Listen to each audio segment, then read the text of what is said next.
à tous et bienvenue dans Demain vous appartient, votre émission sur les séries de TF1. Cette semaine, elles sont à peu près rendues au même stade, puisque les intrigues se poursuivent et arrivent vers leur conclusion, et de nouveaux personnages font leur apparition, ce qui annonce bien évidemment de nouveaux rebondissements. Nous allons voir ça pour commencer avec le résumé de Demain nous appartient en images. Nous avions laissé Sacha en train de se faire arrêter par la police, qui va bien l'interroger, mais malheureusement, il reste toujours sur ses positions, il ne lâche rien, il nie tout, et faute de preuves, il va être obligé de le relâcher. Bien évidemment, être innocenté du meurtre de Clémentine ne fait pas qu'il est accueilli à bras ouverts par ses proches. Mais Sacha a toujours une solution. Cette fois-ci, il fait une tentative de suicide bidon. Comme ça, tout le monde a eu peur et tout le monde lui pardonne. Voilà encore un plan bien joué, très manipulateur. Bon, Juliette a quand même posé un ultimatum, elle lui pardonne, mais elle veut qu'il vienne vivre à la maison en permanence.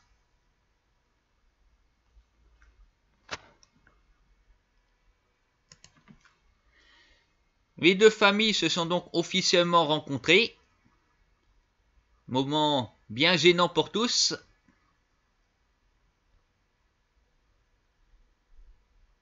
Oui, 4 enfants, la mère, il manque une des mères bien évidemment. La famille n'étant pas au complet. Ça, on n'a jamais assez. Alors, qu'est-ce que ça va faire ensuite? Juliette veut qu'il vienne vivre à la maison. Va-t-il emmener aussi Ben et Solène? Pas sûr que ce soit ce que Juliette attend, mais bon, Sacha arrive toujours à ses fins. Je pense que certainement, elle réussira à la manipuler pour arriver à ce résultat.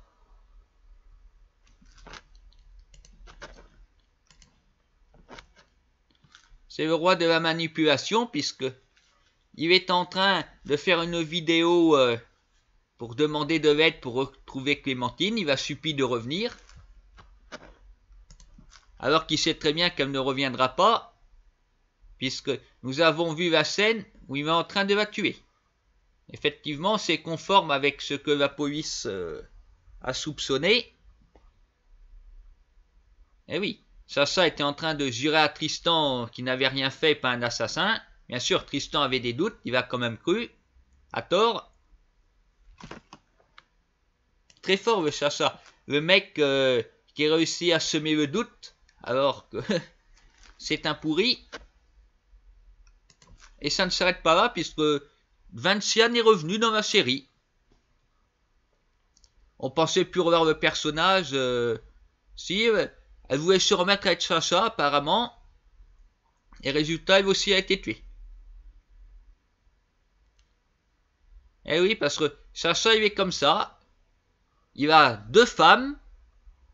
Puis, il en prend une autre pour remplacer celle qui est morte. Il a aussi une maîtresse. On ne sait pas combien. D'autres conquêtes, il peut totaliser. Par contre, ce que nous savons, c'est qu'il y en a 3 de mortes. Voilà. La mère de Ben et Solène, Clémentine et Vinciane. Alors, mesdames, maintenant que vous savez tout sur Sacha, un conseil, passez votre chemin si vous le croisez. Voilà le résultat. Pour tenter de préserver ses petits secrets, l'homme se montre violent et meurtrier. J'ai envie de dire que Vinciane a quand même bien mérité, parce que, à la base, elle a fait chanter pour récupérer 20 000 € qu'il lui aurait volé, d'après ce qu'elle disait. Bon, elle a été payée, fin de l'histoire. Là, elle apprend qu'il a été arrêté, elle le recontacte, apparemment rien que pour se remettre avec lui sous la menace. Voilà le résultat, elle avait qu'à rester loin de lui. Ce qui est aussi surprenant, c'est que Sacha n'avait pas tué avant, parce qu'il se serait épargné peut-être bien des soucis en ne lui donnant pas les 20 000 euros.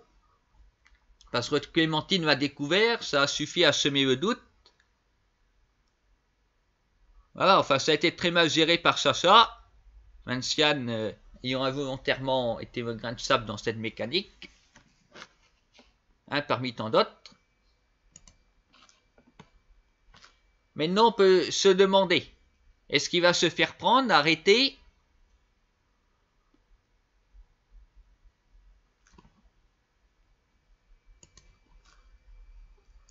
Nous aurons vu aussi mode continuer les répétitions dans la banda.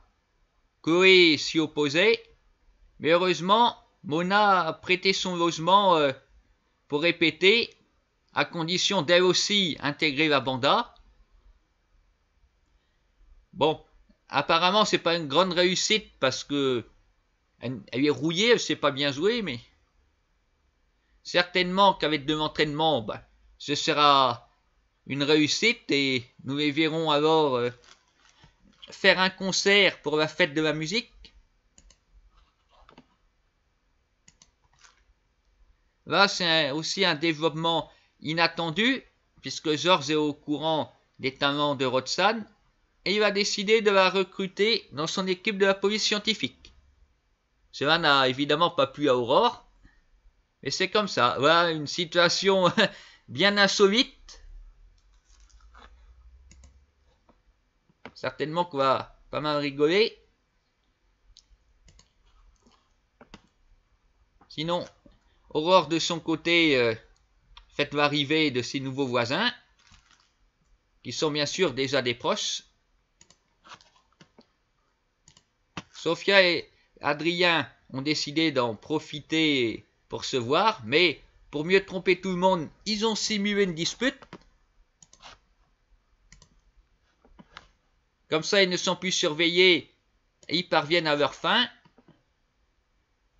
Ou presque, puisque le problème, c'est qu'il y a quelqu'un qui peut arriver, alors du coup, il faut que Adrien s'en aille vite, sans prendre le temps de s'habiller. Alors, il se fait ainsi surprendre par William dans le plus simple appareil. Bon, il lui suffit de simuler, faire de la bronzette ainsi, et William n'a pas l'air de soupçonner la réalité. Pour le moment, bon, ils vont certainement finir par se faire prendre.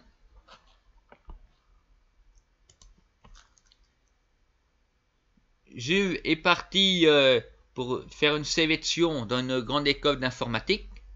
Sarui était triste au début, pensait qu'il abandonnait. Finalement, ils se sont réconciliés et elle va l'attendre. Pour ce qui est de Louise, son affaire évolue, puisqu'elle sentait bien qu'elle était espionnée, et voici le responsable, un homme mystérieux, qui apparemment veut des conseils sur la restauration, mais tout cela n'est qu'un écran de fumée, il est en train de prendre des photos d'elle en douce. Alors, qui est cet individu? Qu'est-ce qu'il lui veut? Je pense que ça va être développé la semaine prochaine.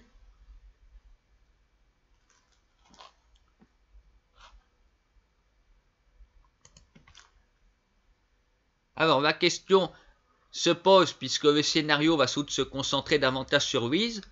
Pour ça, qu'est-ce que ça va faire? Va-t-il être arrêté ou va-t-il s'en sortir provisoirement? Et nous verrons sa nouvelle vie de famille recomposée. Beaucoup de questions se posent encore. La première, où est le corps de Clémentine? Sans doute au même endroit que celui de Vinciane. Peut-être au fond de la mer. Nous verrons bien.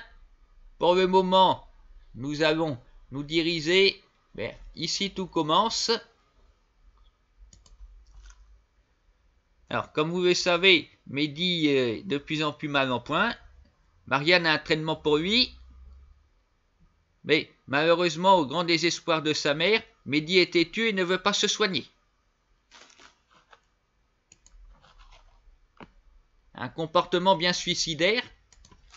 Bon. Il préfère passer du temps avec Hortense qui m'inspire.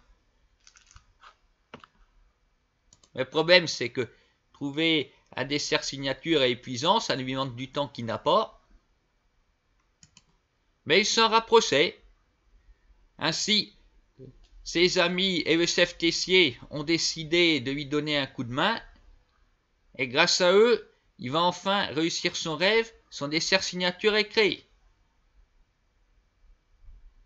Nous aurons vu aussi cette semaine que Tessier est comme un homme de conviction, assez sincère quand il dit que c'est nul. Il ne voulait pas mentir à Mehdi, il l'a fait parce qu'il pensait que c'était bon pour sa santé, pour qu'il arrête ses recherches et aille se soigner. Ensuite, après que la supercherie a été découverte, Tessier s'est empressé d'apporter son aide. Bon, nous savons que Tessier n'est pas un professeur pédagogue, il n'est pas apprécié de ses élèves, c'est compréhensible. Après, il reste pas moins compétent et humain. Il a à son actif le suicide d'une élève sur la conscience. Malgré cela, il semble avoir tiré une leçon de ses erreurs, puisqu'il aura bien redoré son blason avec Mehdi. Les rares moments, ce serait mieux que Tessier soit plus sympa en permanence. Enfin, sans doute, c'est dans sa nature, il n'a pas eu une enfance facile d'après ce qu'il a dit. Ceci explique peut-être cela. Après, il y a eu, hélas, un coup de théâtre à la fin. Alors que Mehdi a réalisé son rêve, il s'est effondré sur le sol. Alors, le suspense demeure. Va-t-il s'en sortir, être soigné à l'hôpital? Est-ce qu'il va mourir maintenant, juste après avoir réalisé son dessert signature? Ce serait vraiment très triste.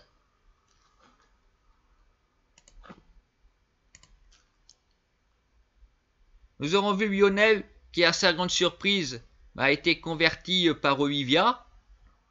Il est incapable de préparer de la viande. Olivia en profite pour le recruter pour faire ses vidéos véganes.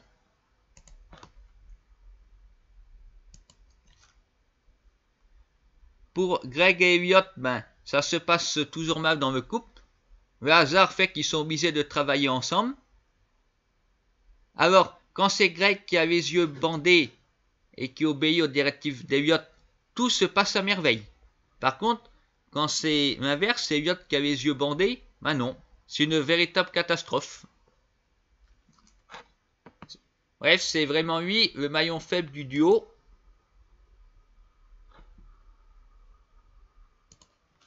Sur les conseils de Salomé, Laetitia a réussi à reconquérir Vincent. Mais un problème surgit immédiatement, son ex-femme a fait son apparition. Et ce n'est pas le seul nouveau personnage que nous découvrons cette semaine dans la série, puisque Lisandro va retrouver son ex.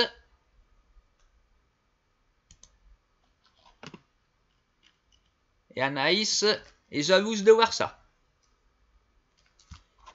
Ce qui s'en ressent un petit peu dans son travail, puisque elle s'est énervée après un client qui contestait l'addition.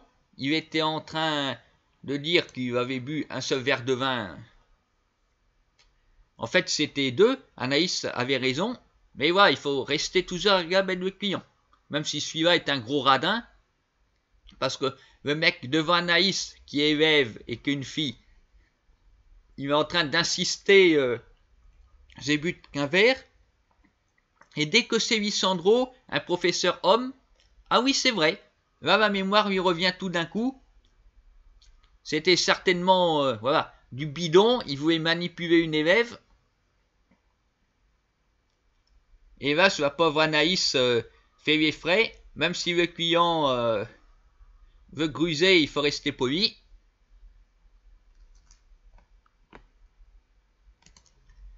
Voilà, ainsi c'est donc la conclusion pour les deux séries. Les intrigues semblent se terminer, et c'est d'ailleurs pour cette bonne raison-là qu'il y a des nouveaux personnages qui font leur apparition à chaque fois. Évidemment, on se dit qu'est-ce que ça va faire, parce que, encore, quand c'est dans Ici tout commence, on se dit, bon, Lissandro et Vincent, ils retrouvent leur ex. Pour le moment, il n'y a rien de bien inquiétant. Ça n'en dirait pas autant de Louise, être ce mystérieux individu qui lui tourne autour. Là, on se demande qu'est-ce qu'il lui veut.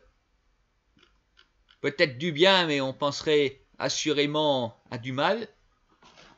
Enfin, pour terminer cette émission, je tiens à remercier Amaury Vivian qui a répondu à mes questions pour mon article sur la figuration dans Ici tout commence, un article que vous pourrez retrouver sur le site Demain vous appartient, dont l'adresse s'affiche en bas de la vidéo. Alors, grâce à ce garçon, nous en savons beaucoup plus sur la figuration, sur l'envers du décor. Dans la série, il interprète le personnage de Bachar.